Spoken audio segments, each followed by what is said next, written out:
सुप्रिया सुळे यांनी gateway of इंडियामध्ये झालेल्या घटनेबाबत पोस्ट करत शोक व्यक्त केलाय। या घटनेमध्ये मृत्युमुखी पडलेल्या प्रवाशांना त्यांनी भावपूर्ण श्रद्धांजली वाहिली आहे। राज्यसभेतल्या माझ्या वक्तव्याचा विपर्यास केला गेल्याचं अमित शहांनी म्हटलंय। मी डॉक्टर बाबासाहेब आंबेडकरांच्या विचारांचा अपमान स्वप्नातही करू शकत नाही असं शहांनी म्हटलंय। उद्धव ठाकरे यांनी अमित शहांचा आंबेडकरांवरील वक्तव्याचा व्हिडिओ दाखवत भाजपवर निशाणा साधला। भाजपचा बुरखा फाटला असल्याची टीका ठाकरेंनी केली आहे। बाबासाहेब आंबेडकर आमचे दैवत असून बाबासाहेबांबाबतची भाजपची मानसिकता अमित शहांच्या मुखातनं बाहेर आली असा टोला आदित्य ठाकरेंनी लगावलाय। तर शहांनी याबाबत माफी मागायला हवी अशी मागणी देखील त्यांनी केली आहे।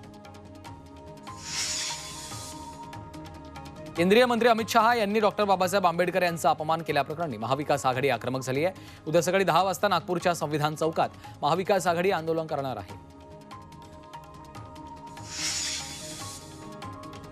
वन नेशन वन इलेक्शन विधेयकाबाबत संयुक्त संसदीय समिती गठीत करण्याची प्रक्रिया सुरू आहे। या समितीमध्ये काँग्रेस खासदार प्रियांका गांधी सहभागी होण्याची शक्यता आहे। तर टीएमसी कडनं कल्याण बॅनर्जी, सपाकडून धर्मेंद्र यादवही समितीचे सदस्य होऊ शकतात।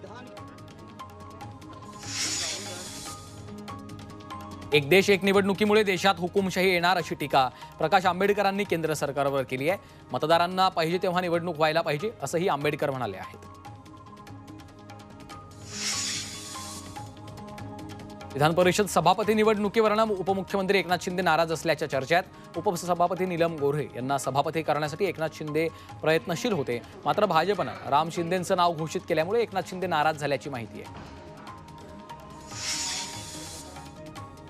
राष्ट्रीय स्वयंसेवक संघानं उद्या महायुतीच्या आमदारांना रेशीमबाग स्मृती मंदिर संघ कार्यालयात निमंत्रित केलं। यावेळी डॉक्टर हेडगेवार आणि गोळवलकर गुरुजी यांच्या समाधीस्थळांना अभिवादन केलं जाणार आहे। मात्र महायुतीच्या घटक पक्षांचे आमदार रेशीमबागला जातील का याकडे सर्वांचं लक्ष आहे। महायुतीच्या आमदारांना उद्या रेशीमबागेत निमंत्रित करण्यात आलेलं आहे। मात्र याबाबत आपल्याला कोणती माहिती नसल्याची प्रतिक्रिया राष्ट्रवादी काँग्रेस अजित पवार गटाचे प्रवक्ते अमोल मिटकरी यांनी दिली। त्यामुळे अजित पवार रेशीमबागला जाणार का याकडे लक्ष लागलंय।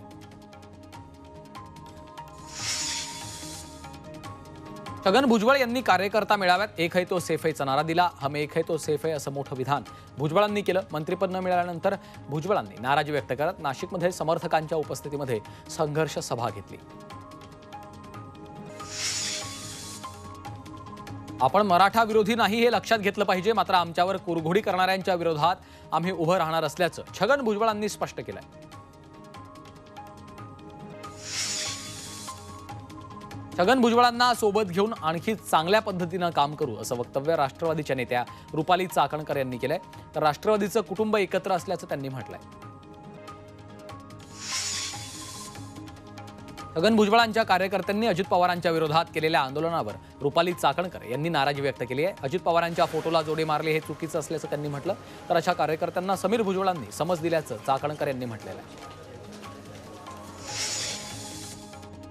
भुजबळांना मंत्रिपद मिळालं नाही म्हणजे ओबीसींवर अन्याय झाला असं म्हणता येणार नाही अशी प्रतिक्रिया वंचित बहुजन आघाडीचे अध्यक्ष प्रकाश आंबेडकरांनी दिली आहे।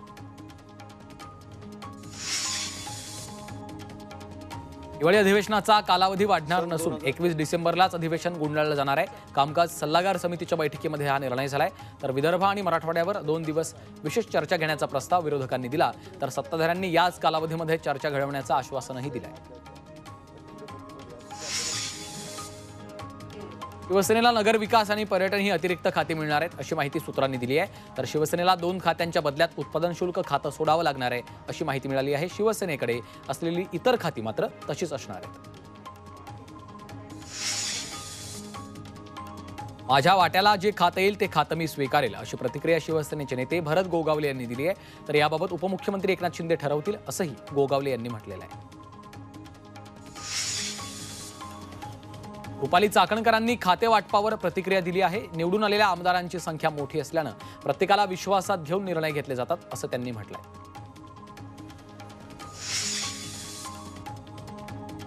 बीड हत्याकांड प्रकरणावर उद्या सलग दुसऱ्या दिवशी देखील विधिमंडळामध्ये विशेष चर्चा होणार आहे। उद्याच्या चर्चेत मुख्यमंत्री देवेंद्र फडणवीस बीड आणि परभणी प्रकरणावर उत्तर देणार आहेत। धनगर मुस्लिम लिंगायत समाजाच्या आरक्षणासाठी जातनिहाय जनगणना करावी अशी मागणी आमदार अभिजित पाटलांनी मुख्यमंत्री देवेंद्र फडणवीसांकडे केली आहे. द्राक्षाला किमान आधारभूत किंमत मिळावी यासाठी आंदोलन केलं तरी सरकारकडनं दखल घेतली जात नाही असा आरोप आमदार रोहित पाटलांनी केला. तर विमा कंपन्यांकडनं शेतकऱ्यांचा बळी घेतला जातो असा आरोपही रोहित पवारांनी केला. आदित्य ठाकरेंनी नागपूरमधल्या दीक्षाभूमीला भेट दिली. यावेळी त्यांनी डॉक्टर बाबासाहेब आंबेडकरांना अभिवादन केलेलं आहे. अंबादास दानवे, सुनील प्रभू यांनी देखील बाबासाहेबांना अभिवादन केलं. गुणरत्न सदावर्तेंविरोधात मराठा आंदोलक आक्रमक झाले. तुळजाभवानीच्या दर्शनासाठी जात असताना अबीर बुक्का फेकत सदावर्तेंना अडवण्याचा प्रयत्न करण्यात आला. सदावर्ते मराठा समाजाविषयी बेताल वक्तव्य करत असल्याचा आरोप कार्यकर्त्यांनी केला आहे. परभणी घटनेच्या निषेधार्थ वाशिंद शहर बंद ठेवत रॅली काढण्यात आली. शहरात मूक रॅली काढत दुपारी 2 वाजेपर्यंत बंद पाळण्यात आला. शहरातल्या बौद्ध समाजाच्या वतीने ही रॅली काढण्यात आलेली होती.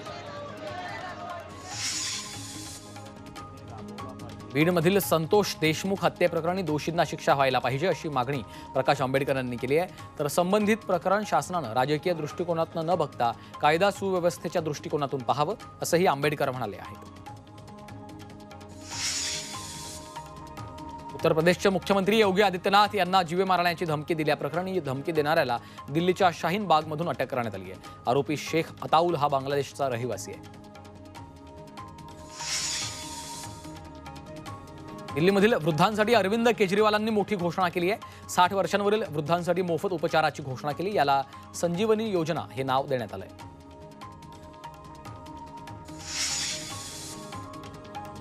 दिल्लीमध्ये आम आदमी पार्टीनं आंदोलन केलं. अमित शहांच्या विरोधात आंदोलन करण्यात आलं. अमित शहांनी राज्यसभेत आंबेडकरांबद्दल केलेल्या वक्तव्याचा निषेध करण्यात आला.